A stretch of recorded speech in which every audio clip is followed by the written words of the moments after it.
Hello प्यारे भक्तों, राधे राधे। इस चैनल को इतना सपोर्ट और प्यार देने के लिए आपका बहुत बहुत धन्यवाद। कल मुझे एक प्यारे से भक्त ने कमेंट किया था कि एक्चुअली उनका सवाल था कि भक्तमाल में पहली कथा शंकर जी की होनी चाहिए। तो मैं बता दूं कि जिस भक्तमाल का मैं पठन कर रही हूँ या आप भक्तजन जिस भक्तमाल को सुन रहे हैं मेरे द्वारा, वो गीता प्रेस गोरखपुर द्वारा प्रकाशित की गई है श्री नाभादास जी कृत श्री भक्तमाल। इसका फ़ोटो भी मैं वीडियो में लगा दूंगी। तो अगर आपको कोई संशय हो या कुछ लगे ऐसा, तो आप उस भक्तमाल की कृति मंगा लीजिएगा, उसको आप भी पढ़िएगा और मेरे द्वारा सुन भी सकते हैं। और जो मेरे द्वारा एक भी जो वर्ड बोला गया है वो उसी बुक का रेफरेंस है। तो उसमें सबसे पहले एक छोटी सी कथा बताई थी करमेती बाई के बारे में। उनका एक भक्ति का पावन चरित्र बताया था।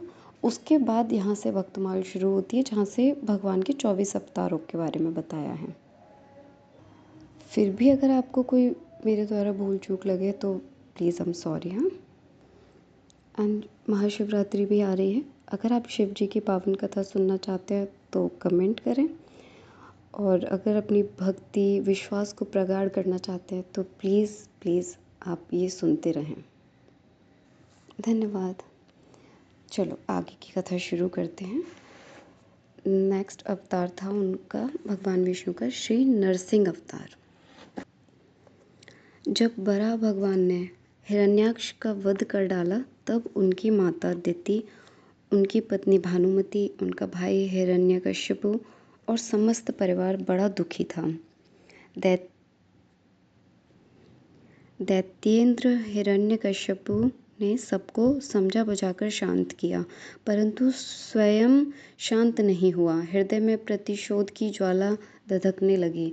फिर तो उसने निश्चय किया कि तपस्या करके ऐसी शक्ति प्राप्त की जाए कि त्रिलोकी का राज्य निष्कंटक हो जाए और हम अमर हो जाएं। निश्चय कर लेने पर हिरण्यकश्यपु ने मंदराचल की घाटी में जाकर ऐसा घोर तप किया कि जिससे देवलोक भी तप्त हो गए। देवताओं की प्रार्थना पर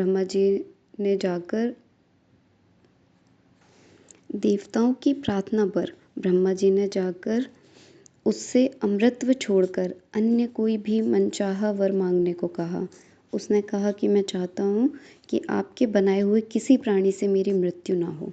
भीतर बाहर, दिन में रात में, आपके बनाए हुए प्राणियों के अतिरिक्त और भी किसी जीव से, अस्त्र से, शस्त्र से, पृथ्वी या आकाश में कहीं भी मेरी मृत्यु ना हो। युद्ध में कोई भी मेरा सामना ना कर सके। मैं समस्त प्राणियों का एक छत्र सम्राट बनूं। इंद्रादि समस्त लोकपालों में जैसी आपकी महिमा है वैसी ही मेरी हो। तपस्वियों और योगियों योगेश्वरों को जो अक्षय ऐश्वर्य प्राप्त है वही मुझे भी दीजिए। ब्रह्मा जी ने एवमस्तु कहकर उनके मांगे वर उनको दिए। वह अपनी चतुराई पर बड़ा ही प्रसन्न हुआ कि मैंने ब्रह्मा को भी ठग लिया। उनके न चाहने पर भी मैंने युक्ति से अमृतत्व का वरदान ले ही लिया। यह जीव का स्वभाव है, वह अपनी चतुराई से चतुरानन की कौन कहे। भगवान को भी धोखा देने का प्रयत्न करता है। वैसे ही हिरण्यकश्यपु ने भी अपनी समझ से मृत्यु का दरवाज़ा बंद ही कर लिया था, किंतु भगवान ने जब चाहा तो खोल ही लिया। वर प्राप्त कर उसने संपूर्ण दिशाओं, तीनों लोकों तथा देवता, असुर, नर, गंधर्व, गरुण, सर्प, सिद्ध, चारण, विद्याधर, ऋषि, पितृगणों के अधिपति, मनु, यक्ष, राक्षस, पिशाचपति, भूत और प्रेतों के नायक तथा संपूर्ण जीवों के स्वामियों को जीतकर अपने वशीभूत कर लिया। इस प्रकार उस विश्वजित असुर ने अपने पराक्रम से संपूर्ण लोकपालों के स्थान छीन लिए। स्वयं इंद्र भवन में रहने लगा। उसने दैत्यों को आज्ञा दी कि आजकल ब्राह्मणों और क्षत्रियों की बहुत बढ़ती हो गई है। जो लोग तपस्या, व्रत, यज्ञ, स्वाध्याय और दानादि शुभ कर्म कर रहे हैं उन सबों को मार डालो, क्योंकि विष्णु की जड़ हैं। द्विजातियों का कर्म धर्म और वही धर्म का परम आश्रय है।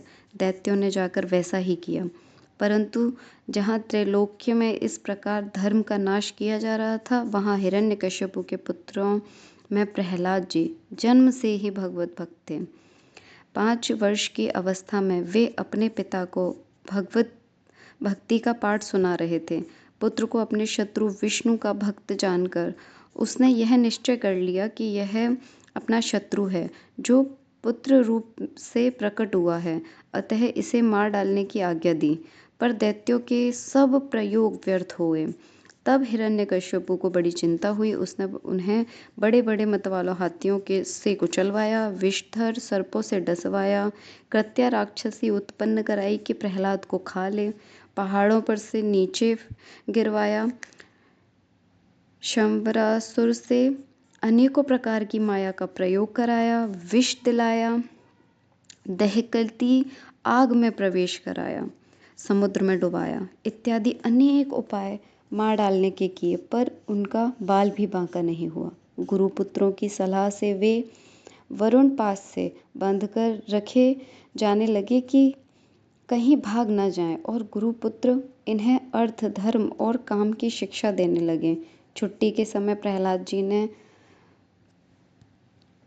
समवयस्क असुर बालकों को भगवत भक्ति का स्वरूप बताया, जिसे सुनकर सब सहपाठी असुर बालक भगवन्निष्ठ हो गए। यह देखकर पुरोहित ने जाकर सब हाल हिरण्यकश्यपु से कहा।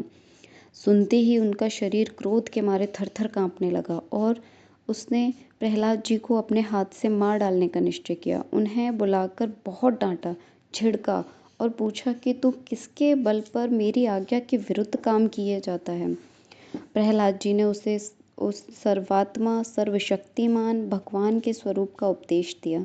वह क्रोध से भरकर बोला, देखूं वह तेरा जगदीश्वर कहाँ है? अच्छा, क्या क्या कहा? वह सर्वत्र है तो इस खंबे में क्यों नहीं दिखता? अच्छा, तुम्हें इस खंबे में भी दिखता है? मैं अभी तेरा सिर अलग करता हूँ, देखता हूँ तेरा वह हरि तेरी कैसे रक्षा करता है। वे मेरे सामने आए तो सही। इत्यादि कहते कहते जब वह क्रोध को संभाल ना सका, तब सिंहासन पर से खड्ग लिए कूद पड़ा और प्रहलाद जी के यह कहते ही कि हाँ, वह खंबे में भी है, उसने बड़े जोर से खंबे को एक घूसा मारा। उसी समय खंबे से बड़ा भारी शब्द हुआ। घूसा मारकर वह प्रहलाद जी को मारने के लिए झपटा था, परंतु उस अपूर्व घोर शब्द को सुनकर वह घबराकर देखने लगा कि शब्द करने वाला कौन। इतने में उसने खंबे से निकले हुए एक अद्भुत प्राणी को देखा। वह सोचने लगा, अहो, यह ना तो मनुष्य है न सिंह, फिर यह नरसिंह रूप में कौन अलौकिक जीव है। वह इस उधेड़ बुन में लगा हुआ था कि उसके बिल्कुल सामने नरसिंह भगवान खड़े हो गए। भगवान उससे बड़ी देर तक खेलवाड़ करते रहे। अंत में संध्या समय उन्होंने बड़े उच्च स्वर से प्रचंड भयंकर अट्टहास किया, जिससे उसकी आंखें बंद हो गईं। उसी समय झपटकर भगवान उसे पकड़कर राजसभा द्वार की ड्योढ़ी पर, जो देहरी होती है ना, देहरी पर लाकर अपनी जंघाओं पर गिराकर अपने नखों से उसके पेट को चीर डाला और वह वहीं मर गया। बोलो नरसिंह भगवान की जय। ये श्री भक्तमाल में दी हुई संक्षिप्त वर्णन है। अगर आपने इसका एनिमेटेड वर्जन देखा हो, महाअवतार नरसिम्हा, जो 2025 में मूवी आई थी, अश्विन कुमार द्वारा डायरेक्टेड थी वो मूवी भी इसी के ऊपर बेस्ड है। बहुत अच्छी मूवी है। मैं मानती हूँ शायद आप सभी ने वो मूवी देखी होगी। Great movie. तो इस पूरी चर्चा में भी यही बताया गया कि अगर आप भगवान नाम में विश्वास रखते हैं, अगर आपका सहारा भगवान नाम है, तो आपका कोई कुछ नहीं बिगाड़ सकता। खुद उनके पिता ने, खुद प्रहलाद जी के पिता ने उनके ऊपर इतने उपाय करवाए कि उनको मारने के लिए, वो उनका बाल भी बांका नहीं कर पाए। क्योंकि उनके साथ उनका हरि नाम था। श्री हरि विष्णु, बस यही कहते रहते थे। तो आप भी भगवान के नाम का विश्वास रखें, भगवान के नाम में विश्वास रखें, उनके नाम का सहारा लें। अगर आप भी कोई एक नाम, जैसा कि प्रेमानंद जी कहते हैं कि कोई भी एक नाम का सहारा लें, आप नाम जाप करते रहें तो आपके सारे काम मंगल होंगे, आपका कोई कुछ अमंगल नहीं कर सकता। तो राधे राधे भक्तों, अब हम इसको चर्चा को यहीं विराम देते हैं। अपना ध्यान रखिएगा।